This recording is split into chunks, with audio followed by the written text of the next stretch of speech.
Good evening. I'm David Smith, Chairman of the Board of Trustees here at Southwestern. This is my wife, Linda. I'd like to welcome you to this very special evening. In 1950, the college faced a crossroads. This building burned down. Literally that summer, that year, the president at that time, President Murray, with lobbyists, including the a cappella choir, lobbied the Methodist Church, Kansas West Conference, to keep Southwestern College literally in existence. They were trying to combine colleges and close Wesleyan and Southwestern. We prevailed. But consider that summer, three major iconic buildings on this campus: North Hall, Christie, Stewart Fieldhouse. That spring, North Hall had been condemned and Christie burned to the ground. And yet we still are here. We rose out of the ashes. Richardson Auditorium has served us for 60 years. I sat here as a student in 1969 saying, this could use a little work. I've been on the Board of Trustees over 15 years. We've, for 3 capital campaigns, discussed what are we going to do about Richardson. We finally bit the bullet, and I think we did it right. This is what you see. We're not completely done, but for those of you old enough, this is like going from black and white to color high def. And we're there.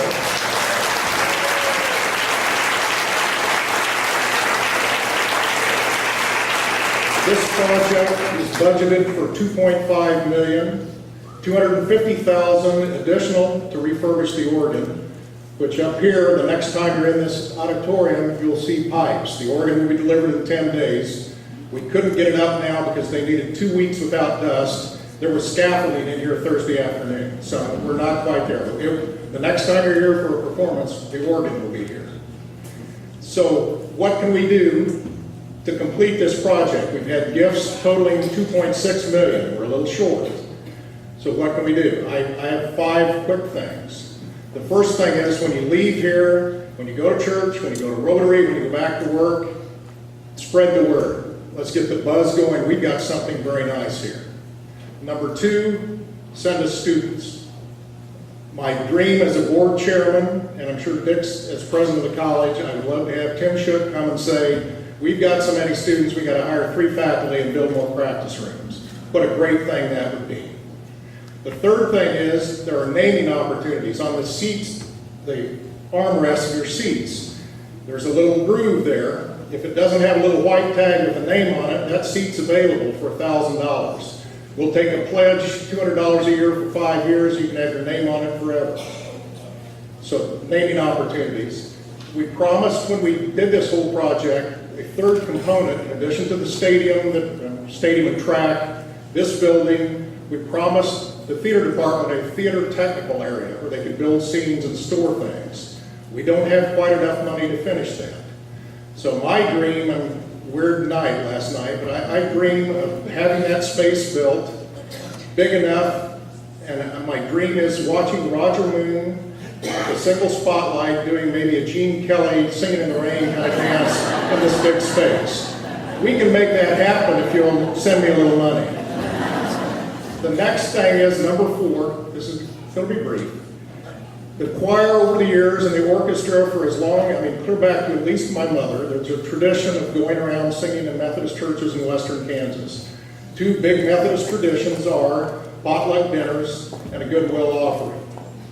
Tonight, to help honor the tradition of the choir, I challenge you, maybe at $10 a piece, to make that goodwill offering to help honor that tradition. And this is a bargain. We let you come into the opening of a brand new hall.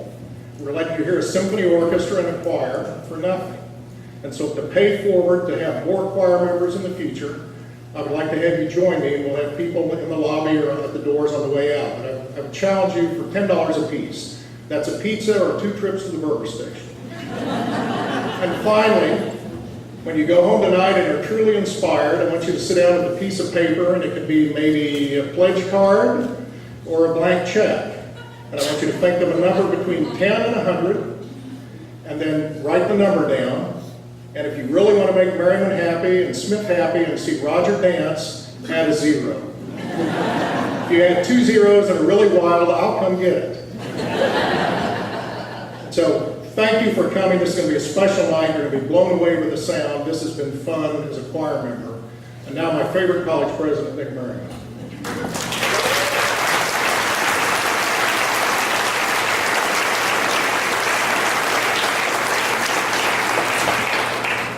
Thanks, David. I want to take just a couple of minutes and introduce you to some people who made this happen. I want to start by recognizing the architects on the project. It was WDM Architects of Wichita. Would you guys come forward so we can praise you in public momentarily?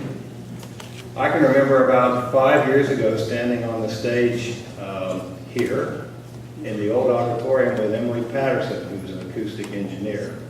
And we were describing all the perplexing acoustics in this room. And she stood here and looked up and she said, "There's your problem. It's the shape of that ceiling and it's the volume of space in the hall." That was very good advertising for your firm, I must say.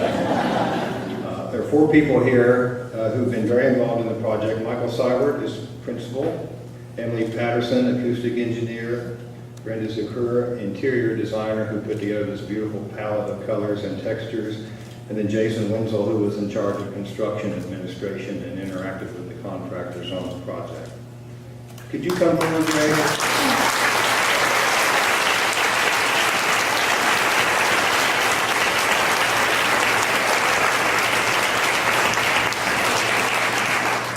The contractor for the project is Bauer and Son. I think this is Son, is that right? You're the son, but you have another son in the business now. This is Greg Bauer. They're the contractors for the project. We've been kind of living together for about a year. The architect, the contractor, Tim Shook, and Roger Moon put tremendous effort into this. You know, you could say of the architect and the contractors that, of course, they were just doing their jobs.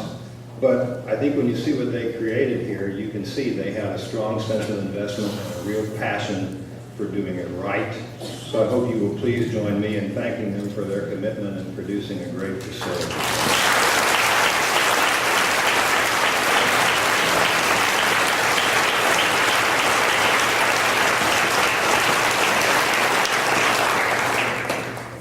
Now I'm pleased to introduce a number of people who made leadership gifts for this project, and I can't see where all of them are. I'll read their names and ask them to wave, and at the end we will thank them.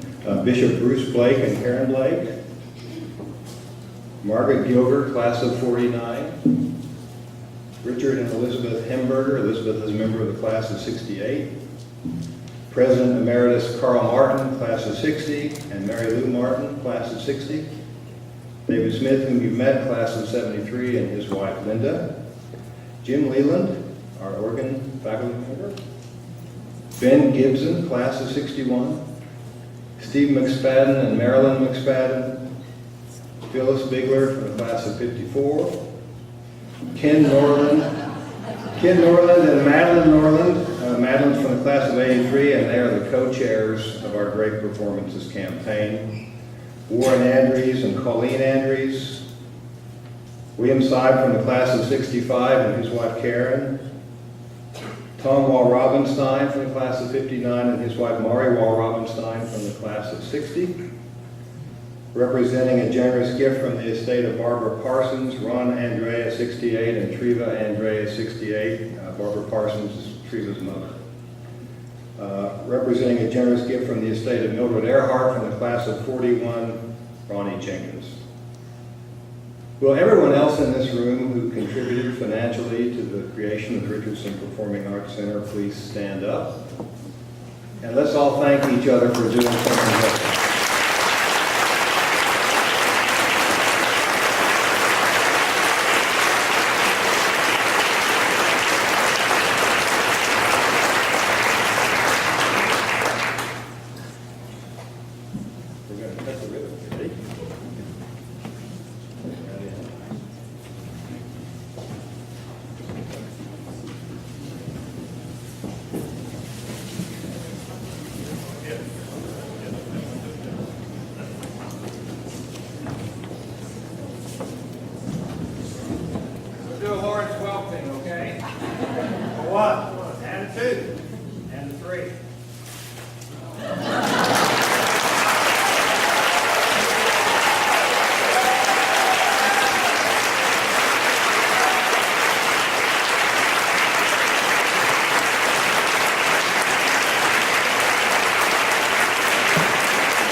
to offer a prayer of dedication.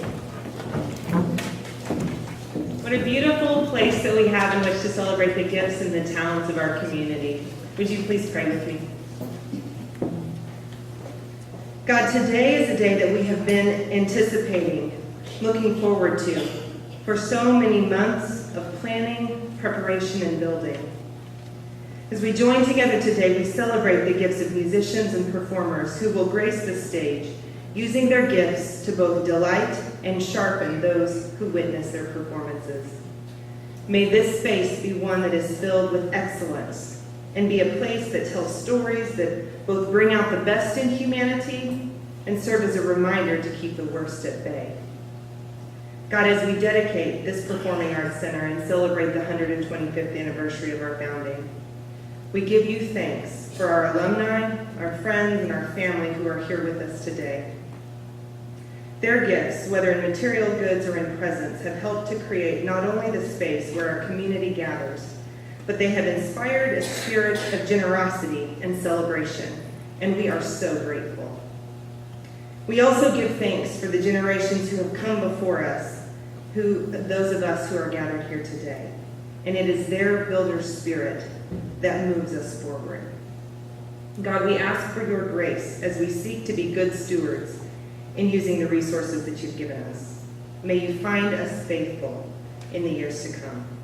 Thank you for your richest blessings. Amen.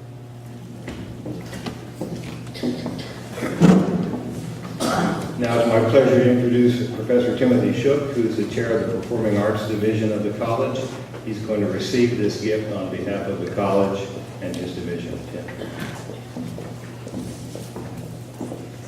It is truly an honor to accept the Richardson Performing Arts Center on behalf of Southwestern College students, faculty, alumni, and friends. It offers acoustical, visual, and technical characteristics of remarkable quality. Students, community members, many lives will be transformed by performances and events in this facility for years to come. Thank you all for your gifts, which turn this dream into a reality. Tonight's concert has been generously underwritten by Roxy Callison. Thank you very much.